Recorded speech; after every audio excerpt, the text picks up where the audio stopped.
Navagraha are the 9 heavenly bodies and deities that influence human life on earth according to Hinduism and Hindu astrology. Ancient Indian scholars extensively studied the stars and other celestial bodies in the never-ending spatial sky. This thorough study of astronomy and astrology eventually created the Jyotish Shastra, which explained how the Navagraha, literally meaning the 9 planets, influence the life of the earth dwellers. Although not all the members of the Navagraha are planets.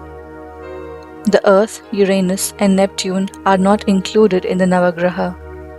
The 7 days of the week in the Hindu calendar also corresponds with the Navagraha and are named accordingly in various languages of the Indian subcontinent.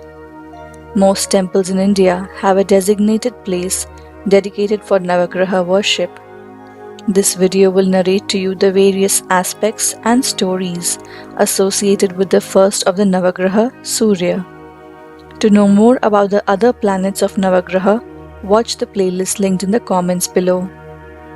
Surya, the god of sun, is considered to be the leader amongst the Navagraha.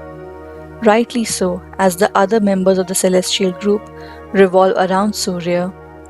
He is considered the creator of the universe and the source of all life.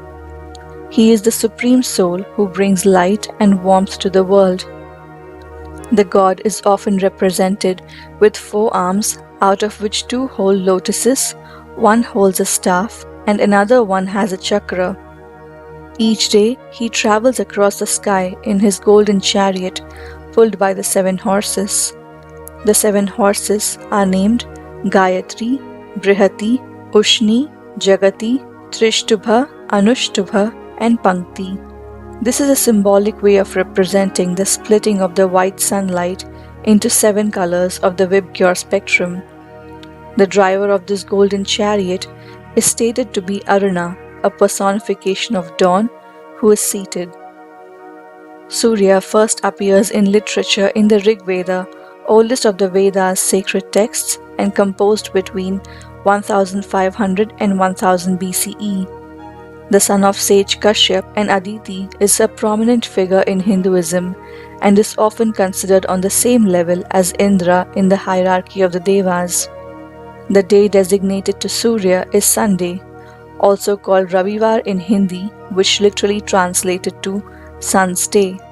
The color associated with the sun god is orange and gold, and to evoke the blessings of Surya, one is asked to pray to the god by offering water to the deity by pouring it from a vessel.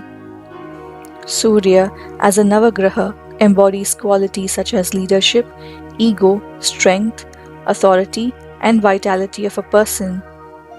The birth of Surya begins with the creation of the universe through Brahma, the creator god. Brahma began the creation process by first creating Daksha and his wife from the tips of his right and left thumbs respectively. One of the 13 daughters of Daksha and his wife was Aditi, the mother of Surya.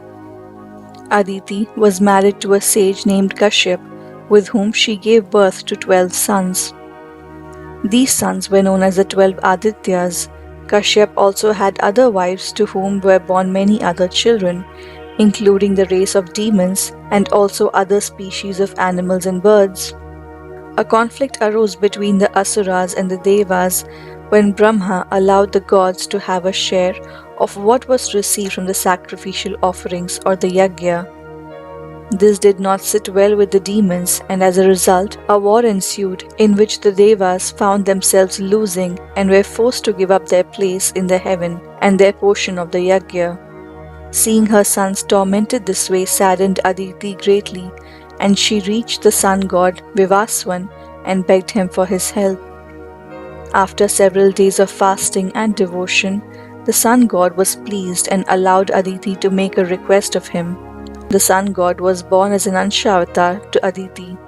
Indra then declared a war against the Asuras, and it was seen that Surya turned the Asuras to ashes merely by looking at them. In the end, the Devas regained their place in heaven and partook of the yajnas once again.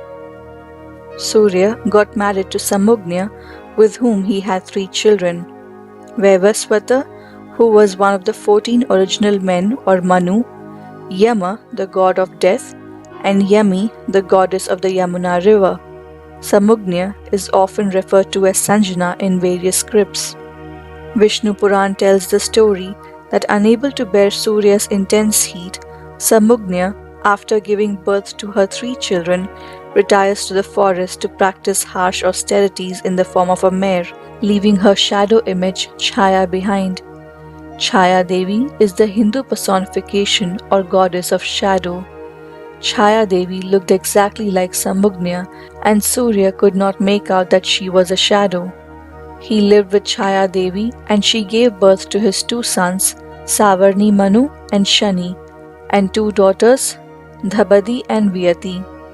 However, Chhaya became partial to her own children and ignored those of Samugna's. Yama suspected the behavior of who he thought was his mother and offended her. Chhaya cast a curse on Yama, which revealed to Yama and Surya that Chhaya was not the true Samugnya. After extracting the truth from Chhaya, Surya finds Samugnya and